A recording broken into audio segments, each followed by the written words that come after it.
The 2023 NFL Draft has some fantastic prospects. Today, though, we are going to go over 5 of my absolute favorites, 5 guys that I think are very underrated in this draft cycle. First up, we have Felix Adebayo, the defensive end out of Kansas State. He had a very productive 2022 season, had 46 tackles, 11 tackle for loss, and 8.5 sacks during that season. He also had an 11 sack season in 2021, had 14.5 tackle for loss. Definitely has the production in the Big 12 that you look for coming out of college. I also think he has a very advanced set of pass rush moves. That's not something that a lot of pass rushers in this class or in the draft in general come out very strongly with, and I think Felix Anudike-Uzomah does it very, very well. He can go with a variety of different moves. He can win with power, he can win with a bull rush, but he can also win with a side swipe. He can win with a rip move. He can do it just in a variety of different ways, and when those moves don't work, he's able to counter the offensive line after he has set them up. I think that is really, really valuable to see. I think that gives him a very high floor. He's also very good at defending the run. He has very good intangibles, good gap responsibility within the run game. I think he does a very good job just being a sound, solid, good technician at the defensive end position.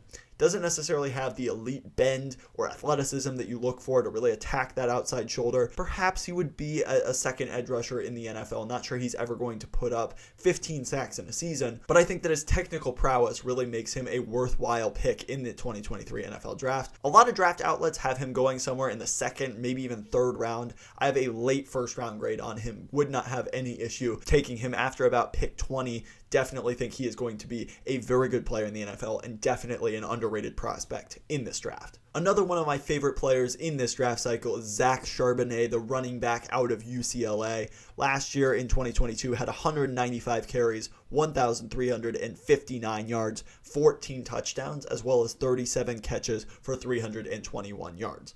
Charbonnet originally committed to Michigan, played there for 2 years before losing his job to Blake Corum and Donovan Edwards. He eventually transferred to UCLA, and boy did it work out well for him. He looked like a man among boys in the Pac-12, definitely a big physical runner, not afraid to lower the shoulder, pick up those extra yards after contact. His contact balance is very impressive, able to survive hits very well, almost always falling forward. He's also a very reliable receiver.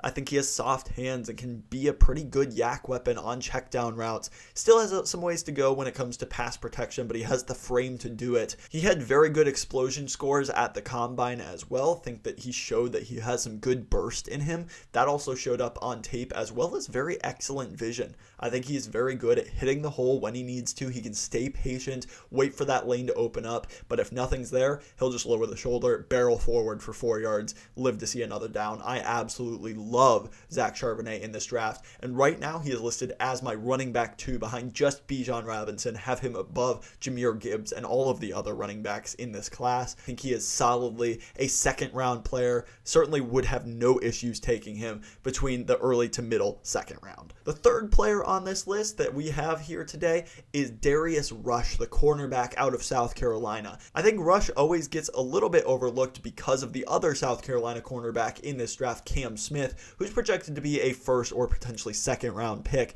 Definitely think that Cam Smith is a good player, but I think it means that Darius Rush has been severely overlooked in this draft class. He's very long, physical, has great tools, ran very well at the combine. I think he's an ideal press man corner. Definitely showed some great tape at South Carolina, had very sticky coverage in man coverage, had very good ball skills as well. Had 2 interceptions in 2022, as well as 2 tackle for loss and 38 total tackles on the year. He's very willing to be physical in the run game, come up and hit someone.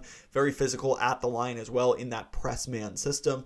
Not the most natural when it comes to instincts in space, but I definitely think that within the right system, Darius Rush could be a great cornerback too. I have a mid-second round grade on him. I think that a lot of draft outlets have him in the 3rd to 4th round. Definitely think a lot of people are sleeping on what Darius Rush can be in the NFL as a very good press corner. And, Cam Smith may get him overlooked, but some team is going to get a gem with what they have in Darius Rush. At number 4, we have Nolan Smith, the edge rusher out of Georgia. Now, after that combine performance that he put on, he has been rising up draft boards, but even before that, thought he was a very underrated player in this class. In 2022, he had 18 tackles, 7 tackle for loss, and 3 sacks. At the combine, he had a 4.39 40-yard dash, a 41.5-inch vertical, and a 10.8 broad jump. Thought he showed some really good flashes in 2022. Being able to burst around the edge certainly showed that burst at the combine as well. I think he's a very, very good speed rusher, somebody that can attack the outside shoulder, really wreak havoc in the backfield for a lot of opposing quarterbacks with that just initial get off that he has. It is borderline elite, and I think that he's going to use that very well in the NFL. Although he is a bit of a smaller player, I think he really uses his size pretty well in the run game. I think he holds up very well. He's able to set the edge better than a lot of guys much bigger than him in this draft class. I really don't have any concerns about him as a full-time edge rusher. Certainly he could stand to put on a few pounds of muscle, but he plays big. He's a very good leader, and I think he's got some fantastic burst to really attack that outside shoulder.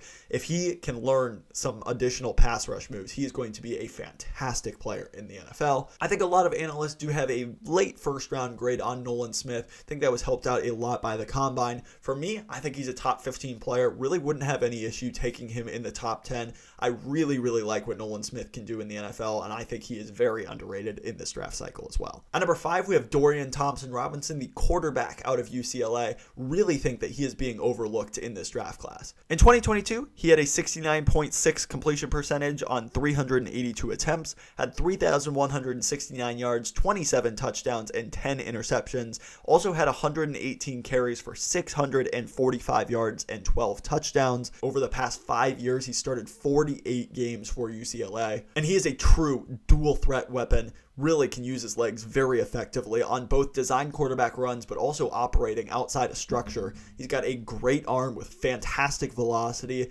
Think that he honestly is pretty accurate for the most part when he is a good decision maker. Really think that he has all the traits to be even a starting quarterback in the NFL, and nobody is talking about Dorian Thompson-Robinson. He's just a complete playmaker with the ball in his hands, especially off script. Really think that whether he's running the ball, launching it downfield, he's shown that he can be an absolute playmaker, a creator within UCLA's offense. He is not a great decision maker, and he forces the ball into coverage too often. But if you're able to clean some of that up, I think he has pretty much all of the traits that you look for in a quarterback, and absolutely nobody is talking about him. He is one of the few guys that I absolutely feel the need to pound the table for in this draft class. A lot of people have him going undrafted or as a very late day 3 player. I think you could take him with a 3rd or 4th round pick. I think he could certainly exceed those expectations. He will have to earn playing time, and I do think that he does have some ways to grow in the NFL, but I think his baseline athleticism, his arm talent, and his ability to create off script makes him